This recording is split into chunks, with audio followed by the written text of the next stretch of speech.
मित्रहो, आपण आपल्या व्यक्तिगत आयुष्यामध्ये शॉपिंग करत असतो. कधी आपल्या स्वतःसाठी, कधी आपल्या कुटुंबासाठी, कधी कुटुंबातल्या लहानग्यांसाठी, तर कधी कुटुंबातल्या ज्येष्ठांसाठी. आणि मग आपल्यापैकीचे काही लोक जे स्वतःसाठी शॉपिंग करतात ते अनेकदा मग मोबाईल फोन असेल, गाड्या असतील किंवा इतर ज्या काही गोष्टी आहेत या सतत अपग्रेड होणाऱ्या किंवा अद्ययावत गोष्टींचं शॉपिंग करण्याकडे आपला कल असतो. आणि मग त्यासाठी थोडी जास्त किंमत मोजायची सुद्धा आपली तयारी असते. हे झालं आपल्या व्यक्तिगत आयुष्यातलं. पण मग अशाच पद्धतीत पॉलिटिकल शॉपिंग असतं का? आणि ते कोणी करतं का? तर ते करतं. पॉलिटिकल शॉपिंग असतं. 2014ला नरेंद्र मोदी यांची दिल्लीत सत्ता आल्यानंतर देशभरात अशा वेगवेगळ्या राज्यांमधल्या नेत्यांचं पॉलिटिकल शॉपिंग भाजपने केलं. आणि ते पॉलिटिकल शॉपिंग करताना जो महत्वाचा निर्णय असायचा तो मोदी आणि शहा यांचाच असायचा.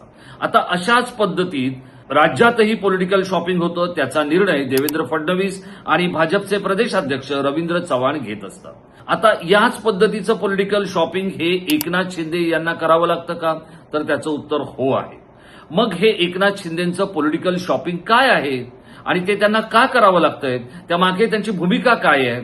त्यांचा भविष्याबद्दलचा विचार काय आहे? या सगळ्या गोष्टींचं संक्षिप्त स्वरूपातलं मंथन आज आपण करणार आहोत. याचं कारण आहे की देवेंद्र फडणवीस आणि एकनाथ शिंदे हे दोघंही एका केंद्रीय मंत्र्यांच्या कडील बैठकीच्या निमित्ताने दिल्लीत पोहोचलेत आणि तिथेच त्यांची अमित शहा यांच्याशी भेट होणार आहे. या भेटीत काय ठरणार आहे? कोणाच्या बाजूने कौल लागणार आहे? आणि नेमकं काय काय होऊ शकतं या संदर्भातले काही संक्षिप्त गोष्टी मी आपल्यापर्यंत पोहोचवणार आहे. नमस्कार मित्रहो, मी राजेश कोचरेकर आणि आपण पाहताय आपलं आवडतं न्यूज पोर्टल टाइम महाराष्ट्र. मित्रहो, टाइम महाराष्ट्र हे थेट, अचूक, बोल्ड आणि बिनधास्त गोष्टी, विशेषतः राजकीय गोष्टी आपल्यापर्यंत पोहोचवण्यासाठी सातत्यानं आणि कसोशीनं प्रयत्न करत असतं. अर्थात यासाठी आपल्यासारख्या जाणकार आणि राजकीय चस्का ज्यांना माहिती आहे अशा अनेक प्रेक्षकांचा, प्रशासकीय अधिकाऱ्यांचा, पोलीस अधिकाऱ्यांचा यामध्ये खूप मोठा वाटा आहे.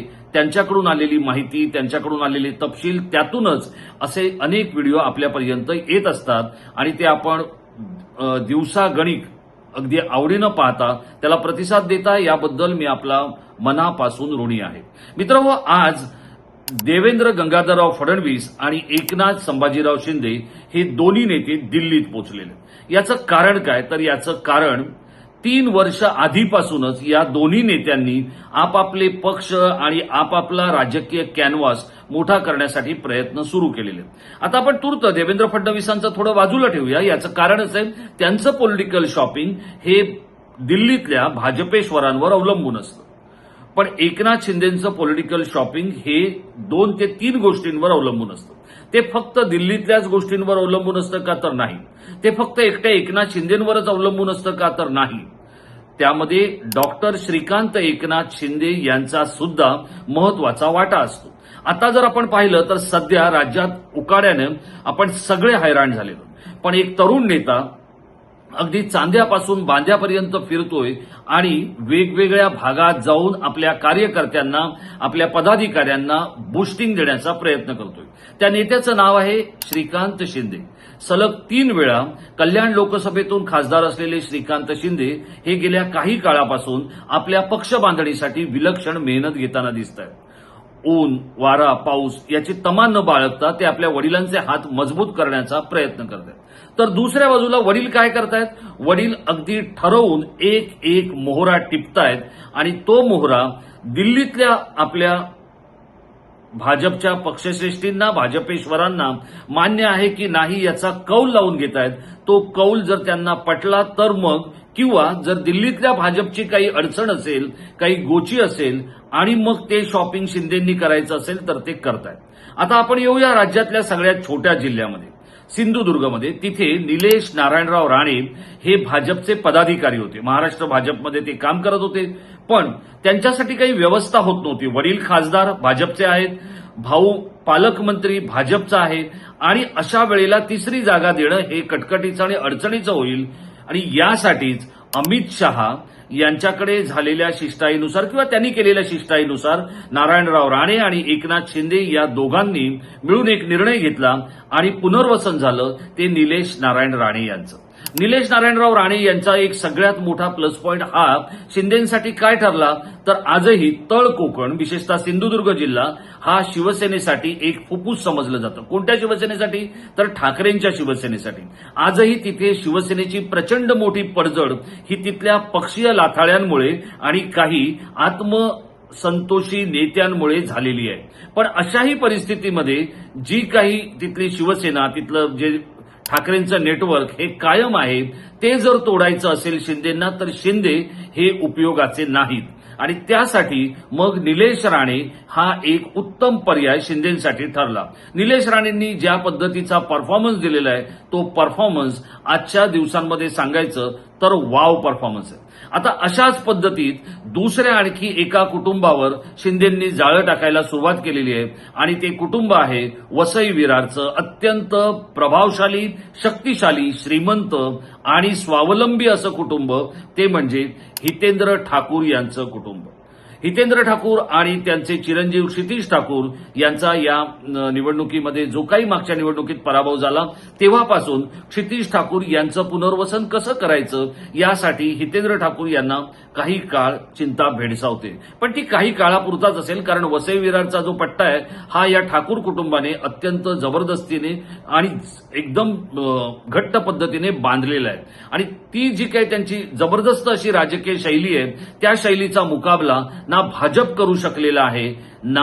आता तुम्ही म्हणाल की तिथे भाजपचे आमदार निवडून आलेले आहेत, पण या सगळ्याचा जरी आपण विचार केला तरी भाजप आणि शिवसेनेला वसई विरार पट्ट्यामध्ये तितकंसं जनाधार किंवा तितकीशी मजबूती मिळालेली नाही. मग आता काय करायचं तर अमित शहांचाच फॉर्म्युला अवलंबायचा आणि तिथे आपल्या शिरकाव करून घ्यायचा असं एकनाथ शिंदेंनी ठरवलेलं आहे आणि त्यामुळे क्षितिज हितेंद्र ठाकूर यांना विधान परिषदेमध्ये संधी मिळणार आहे का तर त्याचं उत्तर अजून काही मिळालेलं नाहीये. पण अशाच पद्धतीत काही दिवसांपूर्वी बच्चू कडू यांना देखील एकनाथ शिंदेंनी आपल्याकडे घेतलं, ते सुद्धा पराभूत झालेले होते. आता मी जी ही तिन्ही नावं आपल्याला सांगितली, निलेश नारायण राणे, बच्चू कडू आणि क्षितिज ठाकूर, या तिघांचा जर विचार केला तर हे तिघही आपापल्या भागातले धाकड नेते. तिथे शिंदेंना फार डोकंफोड करावी लागणार नाही आणि या तिघांचाही एक वैशिष्ट्य काय आहे तर हे तिघही ज्या ज्या पक्षात असतात किंवा ज्या ज्या पक्षाच्या नेत्याला फॉलो करतात त्याची अवज्ञा करत नाहीत.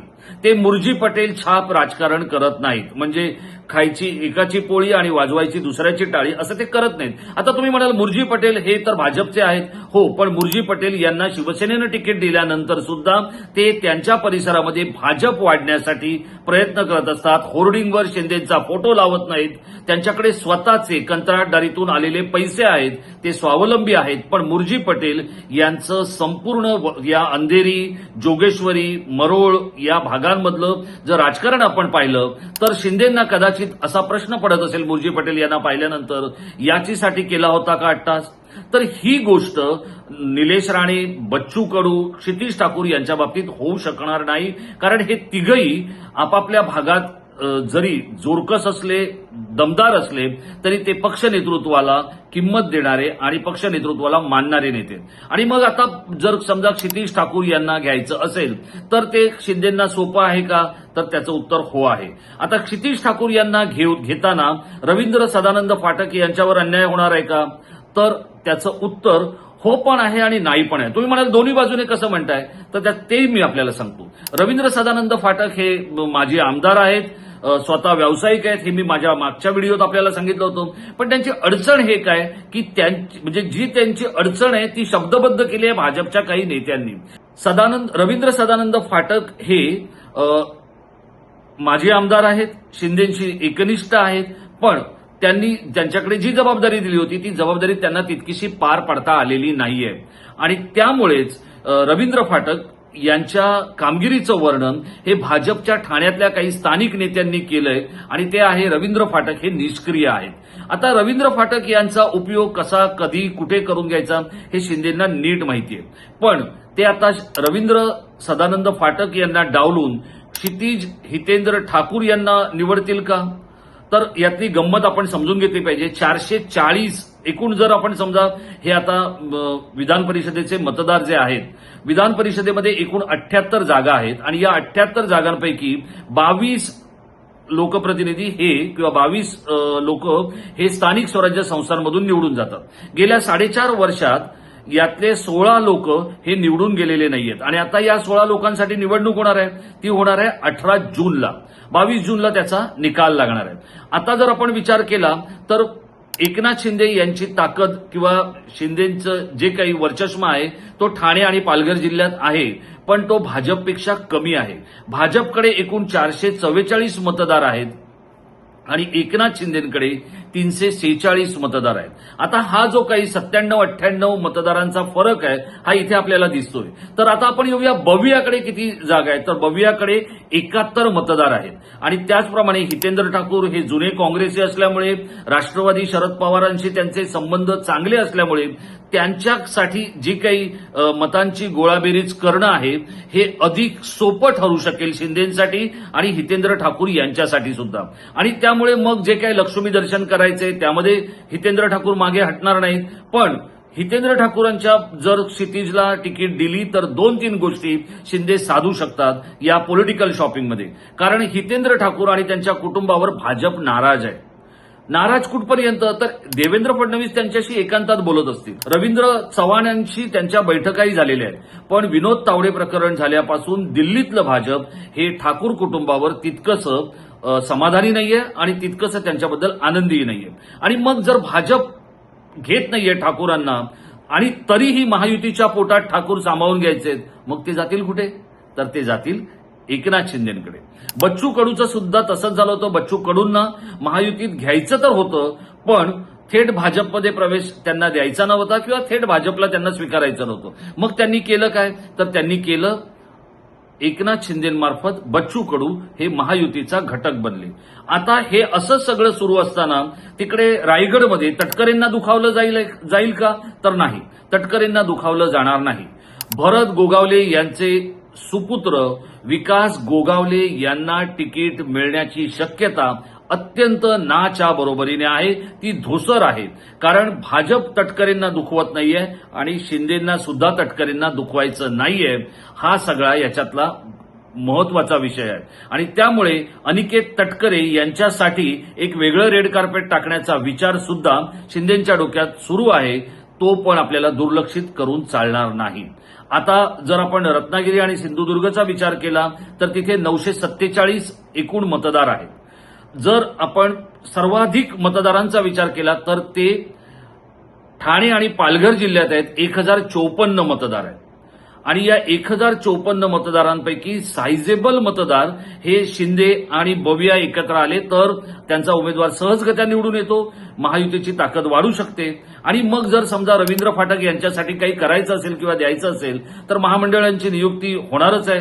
राज्यमंत्र्यांचा दर्जा असलेली एखादी गोष्ट ही रवींद्र फाटक यांच्यासाठी दिली जाईल आवर्जून. हे मी इथे आपल्याला नमूद करतोय कारण रवींद्र फाटक हे एकट्या शिंदेचे निकटवर्तीय नाहीयेत, तर ते 4 भिंतींच्या आत देवेंद्र फडणवीसांना सुद्धा आवडतात आणि देवेंद्र फडणवीस ठाण्यात आल्यानंतर पहिल्यांदा रवींद्र फाटक यांच्याकडे जाणं पसंत करतात. हे इथे मुद्दामून नमूद करायला हवंय. मग तो नवरात्र उत्सव असू द्या किंवा दहीहंडीचा दहीकाला असू द्या, फडणवीसांची उपस्थिती रवींद्र फाटक यांच्याकडे आवर्जून असते. आता या अशाच पद्धतीत शेतकरी कामगार पक्षावर सुद्धा जाळं टाकायला एकनाथ शिंदे यांनी सुरुवात केलेली आहे. कारण शेतकरी कामगार पक्षाचं जवळपास नामोनिशाण हे मागच्या निवडणुकांमध्ये संपलेलं आहे. जिल्हा परिषदांच्या निवडणुकांमध्ये सुद्धा त्यांची पूर्ती भंबेरी उडाली होती. मग अशा परिस्थितीमध्ये जर राजकीय सारीपाटावर आपल्याला टिकून राहायचं असेल तर आपल्याला आपली विचारधारा बदलावी लागेल किंवा आपलं नेतृत्व बदलावं लागेल. या सगळ्या गोष्टी या शेतकरी कामगार पक्षाच्या पाटील बंधूंना समजावून सांगण्यामध्ये ज्युनियर शिंदे यशस्वी झालेले आहेत आणि त्यावेळेला त्यांच्याबरोबर बैठकीला भरत गोगावले असल्याची माझी विश्वसनीय माहिती आहे. आता हे सगळं शिंदेंना का करायचंय तर जसं भाजप तयारीला लागलेलं आहे 2029च्या, एकनाथ शिंदे सुद्धा 2029च्या तयारीला लागलेले आहेत आणि येणाऱ्या काळामध्ये आपला पक्ष टिकवणं हे त्यांच्या समोरचं सगळ्यात मोठं मिशन आहे आणि तो पक्ष नुसता टिकवणं नव्हे तर तो जोरकसपणे महाराष्ट्राच्या राजकारणात सत्तेचा सारीपाट किंवा सत्तेचा सोपान गाठण्यासाठी अत्यंत आक्रमकपणे प्रयत्न करतोय असं दिल्लीतल्या भाजपेश्वरांच्या लक्षात येणं ही शिंदेची गरज आहे आणि त्यासाठी दोन्ही पिता पुत्र दिवस रात्र एक करून काम करतायत आणि मग त्यासाठी स्वतःकडे असलेले रवींद्र फाटक काय किंवा एखादा संजय मोरे काय, एखादी शीतल म्हात्रे काय, एखादा किरण पावसकर काय हे दुखावले तरी एकनाथ शिंदेंना फरक पडत नाहीये. याचं कारण हेच आहे, त्यांचा विश्वास हा पॉलिटिकल शॉपिंगवर आहे आणि पॉलिटिकल शॉपिंग केलं तर एकनाथ शिंदे हे जसे अमित शहा आणि मोदी सर्व्हाइव्ह होऊ शकतायत किंवा झालेत गेल्या 10 वर्षामध्ये, एकनाथ शिंदे सुद्धा त्याच पद्धतीचा प्रयत्न आणि विचार करतायत आणि वाटचाल करतायत. आज त्यांच्या पॉलिटिकल शॉपिंगचा महत्वाचा दिवस आहे. इतक्यासाठीच कारण आता विधान परिषदेमध्ये त्यांच्या पदरात नेमकं किती आणि कसं जे एकूण सत्तेचं दान आहे ते पडणार आहे याचा फैसला आज दिल्लीमध्ये होणार आहे. तिथे काय होणार आहे ते मी आपल्याला यथावकाश सांगणार आहे. ते फक्त दोन्ही नेते म्हणजे फडणवीस आणि शिंदे हे अमित शहांना भेटले की त्याचा तपशील सुद्धा आपल्याकडे येईल आणि तो इतरांपेक्षा थोडा काकणभर विश्वसनीय असेल. कारण तुम्हा सगळ्यांचं प्रेम हे टाइम महाराष्ट्रावर असल्याचं आता एव्हाना बऱ्याच लोकांच्या लक्षात येऊ लागलेलं आहे आणि कदाचित त्यामुळेच इतक्या आतल्या गोष्टी आपल्यापर्यंत थेट पोहोचवणं मला शक्य झालेलं आहे. मित्रांनो, आपल्याला काय वाटतं पॉलिटिकल शॉपिंगचा लागलेला हा अमित शहांचा नाद आता राज्यात एकनाथ शिंदेंना पण लागलाय काय? एक मोहरा त्या भागातला निवडून आपल्या पक्षामध्ये आणण्याचा सपाटा शिंदेंनी लावलाय. हा सपाटा शिंदेंना येणाऱ्या काळामध्ये यशस्वी करू शकतो का? कारण येणाऱ्या काळामध्ये शरद पवार ज्या इलेक्ट्रोल मेरिटला महत्व देतात तेच मेरिट येणाऱ्या काळामध्ये महाराष्ट्राच्या राजकारणात अधोरेखित होणार आहे का, अवतरणात येणार आहे का हे आपल्याला कळणार आहे. मित्रांनो, या सगळ्या पॉलिटिकल शॉपिंगच्या उद्योगांबद्दल आणि त्यातल्या सगळ्या गोष्टींबद्दल आपल्याला नेमकं काय वाटतं? एकनाथ शिंदेंचं पॉलिटिकल शॉपिंग करण्यासाठी खिसाही मजबूत लागतो आणि कलेजाही. हे आपल्याला पटतंय का? आपल्याला जर पटत असेल तर या व्हिडिओच्या खाली असलेल्या इनबॉक्समध्ये आपण आपल्या प्रतिक्रिया आवर्जून आम्हाला लिहून कळवा. असेच काही महत्वाचे व्हिडिओ पाहण्यासाठी आपण सतत टाइम महाराष्ट्र बरोबर जोडलेले आणि जुळलेले राहा. धन्यवाद.